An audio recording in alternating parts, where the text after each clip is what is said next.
Hello, ഇന്ന് petunia propagate ചെയ്യുന്നൊരു video ആണ് കാണിക്കുന്നത്.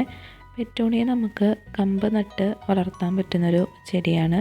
ഇത് ഞാൻ കമ്പ് നട്ട് വളർത്തിയെടുത്തിട്ടുള്ളൊരു ചെടിയാണ്. ഇത് അത്യാവശ്യം നല്ല രീതിയിൽ തന്നെ വളർന്നു വന്നിട്ടുണ്ട്.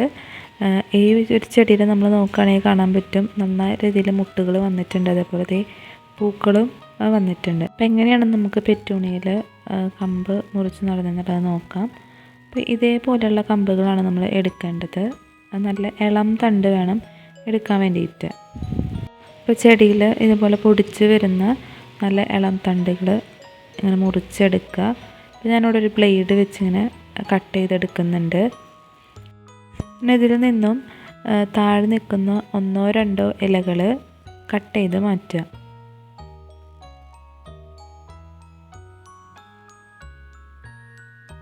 ഇതുപോലെ ഒരു കമ്പാണ് നമുക്ക് ആവശ്യം.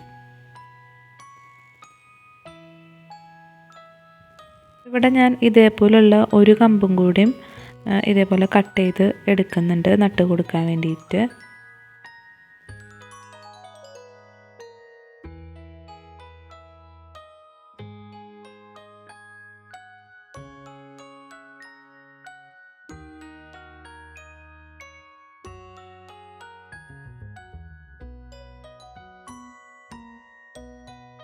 ചെടി നട്ട് കൊടുക്കാൻ വേണ്ടി ഞാൻ ഇതുപോലൊരു പാത്രമാണ് എടുക്കുന്നത്.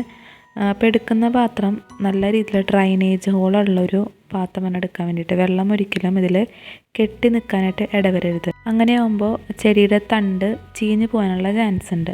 അപ്പോൾ ഇതേപോലെ നമ്മൾ ഇതിലോട്ട് മണൽ നിറച്ചതിന് ശേഷം കുറച്ച് വെള്ളം ഒഴിച്ച് കൊടുക്കുക. ആ വെള്ളം വാർന്നു പോയതിന് ശേഷം ഈ ഓരോ തണ്ടുകളും ഇതേ രീതിയിൽ നട്ട് കൊടുക്കുക.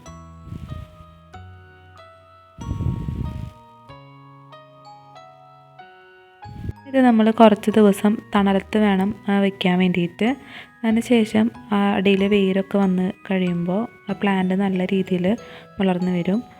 ആ സമയത്ത് നമ്മൾ വെയിലത്തോട്ട് മാറ്റി വയ്ക്കുക. ഇതേ രീതിയിൽ ഞാൻ പ്രൊപ്പഗേറ്റ് ചെയ്തെടുത്തിട്ടുള്ള 2 പ്ലാന്റ്സ് ആണ് കാണിക്കുന്നത്. അപ്പോൾ ഈ ഒരു പോട്ടിൽ 2 തണ്ടുകൾ ഞാൻ വെച്ചിട്ടുണ്ടായിരുന്നു. ആ 2 തണ്ടുകളും നല്ല രീതിയിൽ തന്നെ വളർന്നു വന്നിട്ടുണ്ട്. ഒരു പെറ്റൂണിയ പ്ലാന്റിൽ നിന്ന് വേറെ ഒരുപാട് പെറ്റൂണിയ പ്ലാന്റ്സ് നമുക്ക് ഇതേ രീതിയിൽ ഉണ്ടാക്കിയെടുക്കാൻ വേണ്ടിയിട്ട് പറ്റും. വളരെ എളുപ്പമാണ് നമുക്ക് പെറ്റൂണിയ പ്രൊപ്പഗേറ്റ് ചെയ്യാൻ വേണ്ടിയിട്ട്. വളരെ പെട്ടെന്ന് തന്നെ വേര് പിടിച്ച് കിട്ടുന്നൊരു ചെടിയും കൂടിയാണ്. ഞാൻ നഴ്സറിയിൽ നിന്ന് വാങ്ങിയിട്ടുള്ള 2 പ്ലാന്റ് ആയിരുന്നു. അപ്പോൾ ഇത് രണ്ടുമാണ് എൻ്റെ മദർ പ്ലാന്റ്സ് എന്ന് വേണമെങ്കിൽ പറയാം. ഇതിൽ നിന്നാണ് ഞാൻ ഇപ്പോൾ ഒരുപാട് പ്ലാന്റ്സ് ഇങ്ങനെ പ്രൊപ്പഗേറ്റ് ചെയ്തെടുക്കുന്നുണ്ട്. അപ്പോൾ ഇത്രയേ ഉള്ളൂ ഇന്നത്തെ നമ്മുടെ വീഡിയോ. അപ്പോൾ ഈ ഒരു വീഡിയോ നിങ്ങൾക്ക് ഇഷ്ടപ്പെട്ടു, യൂസ്ഫുൾ ആയിരുന്നുണ്ടെങ്കിൽ വീഡിയോ ഒന്ന് ലൈക്ക് ചെയ്യുക, ചാനൽ ഒന്ന് സബ്സ്ക്രൈബ് ചെയ്ത് സപ്പോർട്ട് ചെയ്യുക. താങ്ക്